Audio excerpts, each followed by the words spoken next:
Кои се приоритетите на нашата држава?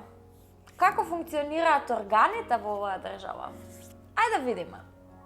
Пред некој ден се случи еден гаф на нашиот премиер на телевизија, на јавен медиум. Normally, we try to find vaccine from the COVAX mechanism. Ништо страшно се случува на секого, може да му се случи на секого.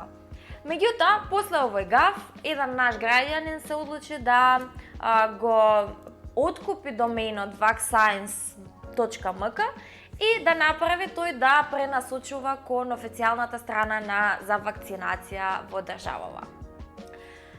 И покрај тоа што се работеше за една сосема безопасна шала, која што всушност направи добро со тоа што пренасочи сообраќај на таа веб страница, а нели сака владата и нели државата да одат луѓето на таа веб страница, на официјалната веб страница.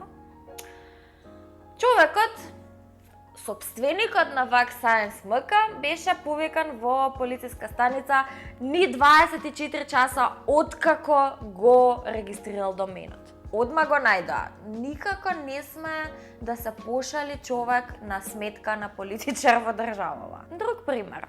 72 годишник бил повикан во полиција зошто опсил политичар на Facebook. Значи, полицијата и органите во државава функционираат. Ама функционираат само кога се работи за глупости, за неважни работи. А кога се работи за сексуално насилство, за родово базирано насилство, за малтретирање, за булинг, за сајбер насилство и така натака, тогаш не се они одговорни, немаат нешто многу ингеренции, знаеш како функционира тоа. Пополека. Требаше целиот интернет да се крене на ноза за да се превземе нешто околу јавна соба. И тоа не еднаш, два пати. Пред година дена, точно година дена, интернетот беше на нозе, зборавме за јавна соба. И година подоцна не се направи ништо, туку повторно ескалираше ситуацијата и повторно они не беа нешто многу надлежни. Сопственикот на vaccines.mk вели: ми изгледа многу опасно кога вакви сатирични случаи се спроведуваат од органите на власта многу побрзо од оние што се навистина сериозни. И е сосема во право. Од друга страна, жртвите на родово базирано насилство, например, се плашат да пријават и не пријавуваат, затоа што наидуваат на вакви ситуации. Вели, случајот не е пријавен од страв дека и полицијата ќе го дели неговиот став. Вели, при пријавување на силување на моја блиска личност во полициска станица Беко пред повеќе од 20 години, полицајецот ме убедуваше, цитирам, дека не можеш да протнеш конец во игла ако иглата мрда. Ова се случи на 15-ти роден ден на девојчето. Не го пријавив бидејќи ми се закани дека државата стои позади него. А девојка која што била сексуално вознемирувана од постар маж, во полицијата добила ваков одговор: нема ништо страшно тука, само си ја пробал среќата. Ама битно за политичарите во државава не сме човек ни да се нашали, ни шала да каже.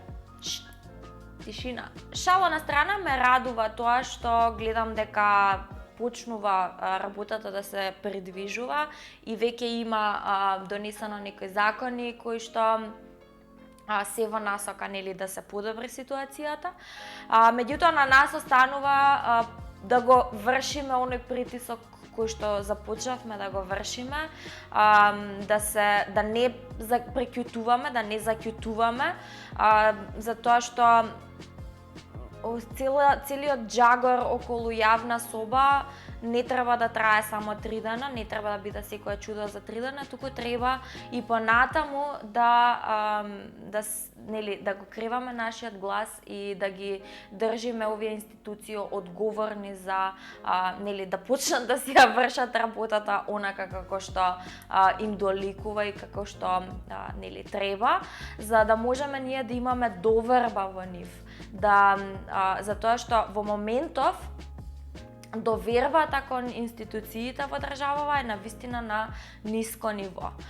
Жртвите се плашат да пријават, не пријавуваат, а со тоа и проблемот воопшто не се решава, туку може само да стане полош. Сметам дека институциите се дефинитивно на потек да преземат нешто и да ја заслужат нашата доверба.